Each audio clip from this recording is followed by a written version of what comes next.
Yes, sir. The thing this week was Ain't We Funky Now at the Thursday High Drama Food Bank. Unbelievable. But it happened. This young lady, we were doing all right with the food bank. He had a couple people that was complaining.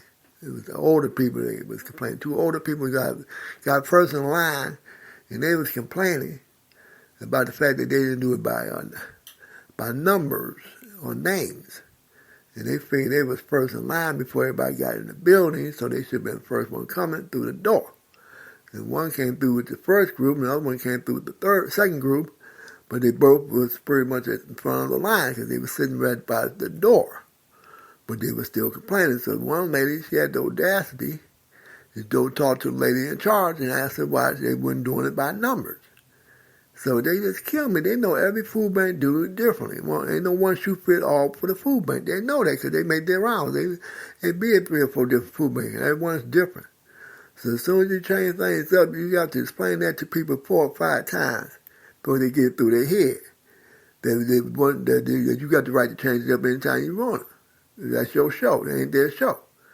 You know, they don't understand when they come in there, they're free loafers. They're not invested in the church. You don't pay no dues or nothing. They just come there with their baskets and their shopping carts. And there's one car, he comes in there with a dolly. And, one come in there with shopping carts as well as wheelbarrow type shopping carts.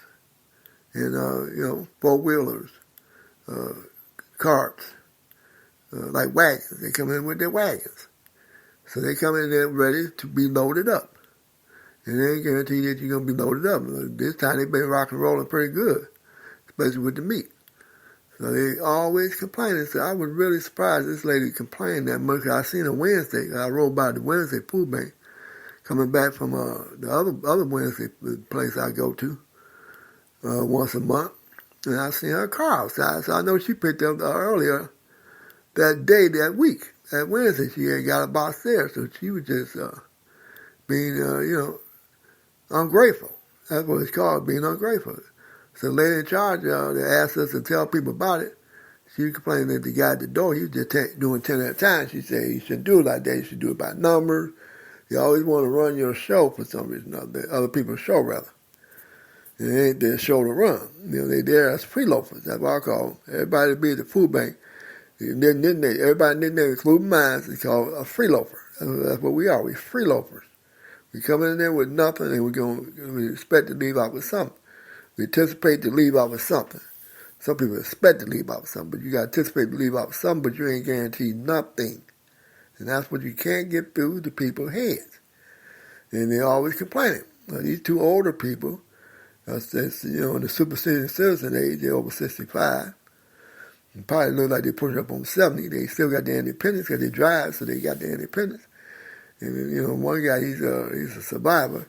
I seen him at one of them institutions, so I know he's a survivor because they dropped him off with their bus at one of the food banks. That was something else. On a Wednesday, they dropped him off, parked his car, they got a ride to his treatment center at the center, and then got a ride back to the food bank to pick up the food. So that's really dedicated to the food bank. You getting your treatment for your health, and you get picked up there and drop off back at the food bank, and you got the car parked in their parking lot. They ain't paying no dues. They pay no church dues at all. So people, I don't know, people have this false sense of ownership of something. Like people owe them something. And it's hard to explain to people that they don't owe you nothing. They're free loafing. So therefore, you should appreciate anything you get, and you should have nothing to complain about. But that was half the big event on Thursday. Was the two people complaining, and the two senior citizens complaining about them not having their number card and them doing it a different way, just the first 10 at the door. So that's why people like to crowd that door to be the first 10 in the door.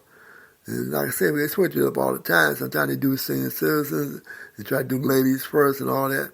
So it goes on and on. But that wasn't but the half of it. So I didn't understand that. Maybe the ladies in charge of the event let her know that that's how they do it. And then she tried to explain to her nicely, but in a way, that's just the way it is. But here's the ironic part.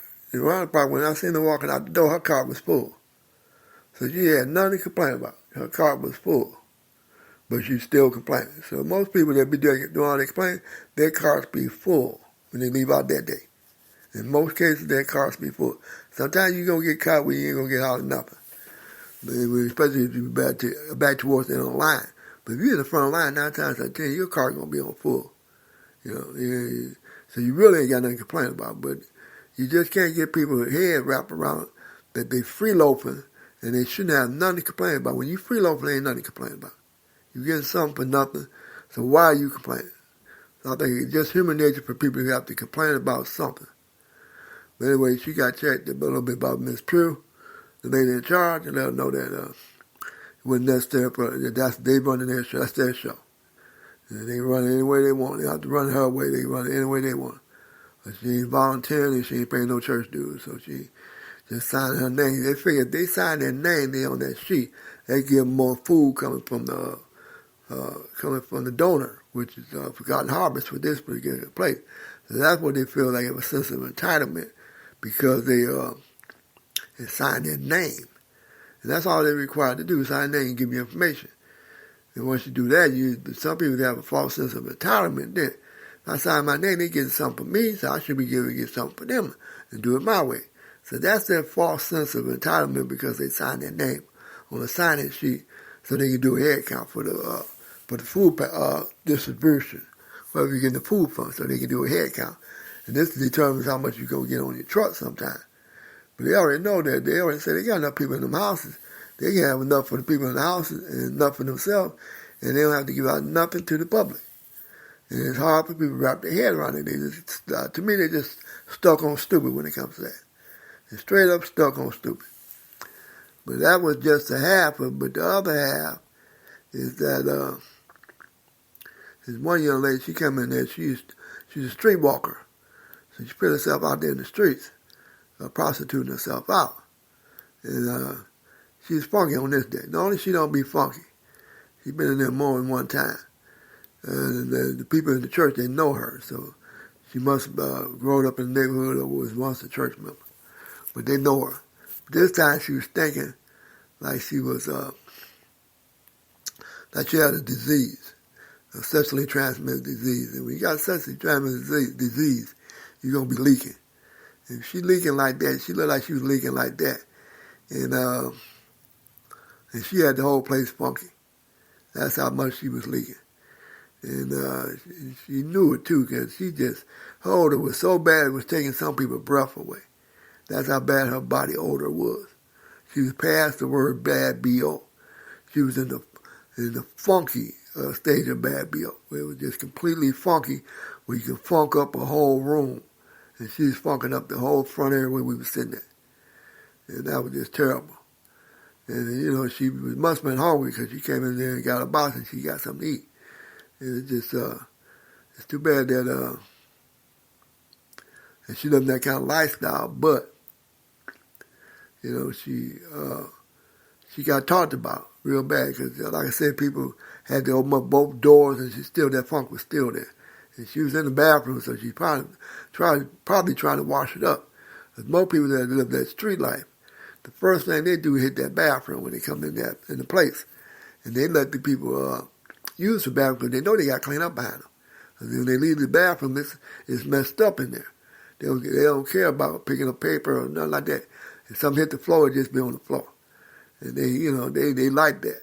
That's why I say this church is generous, because they put up with that, and they put up with people that, but they deal with homeless people, so they know how homeless people think.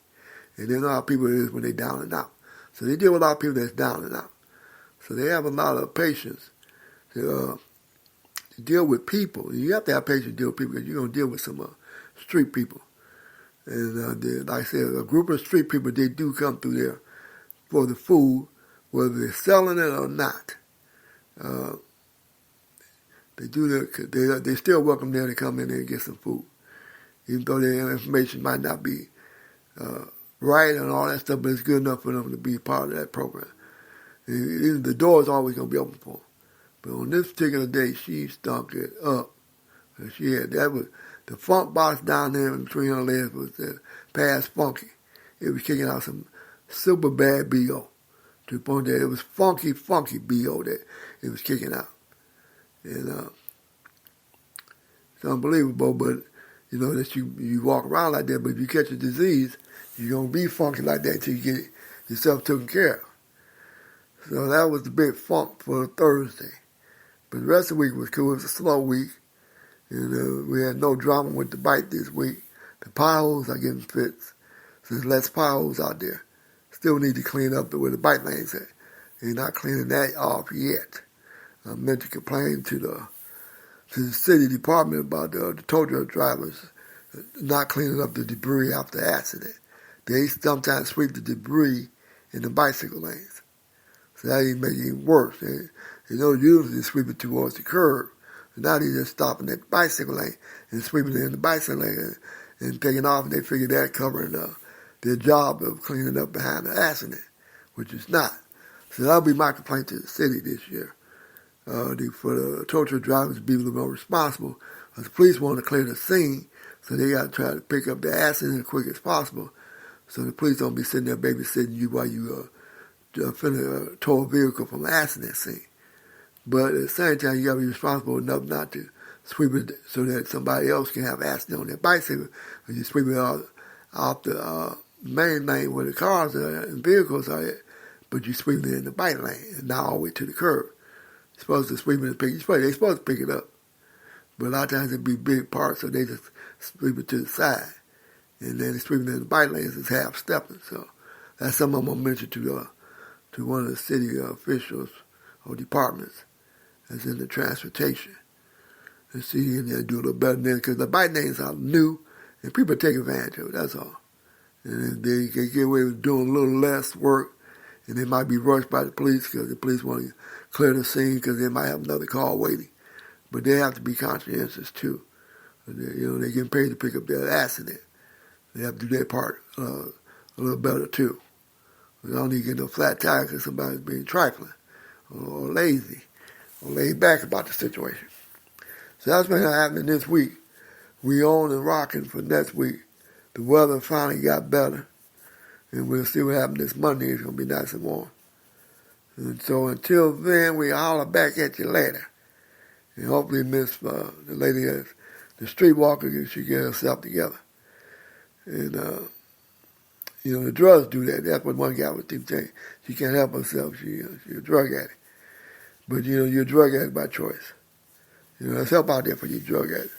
But you got to want it. If you don't want it, it ain't happening for you. So until then, later, gator.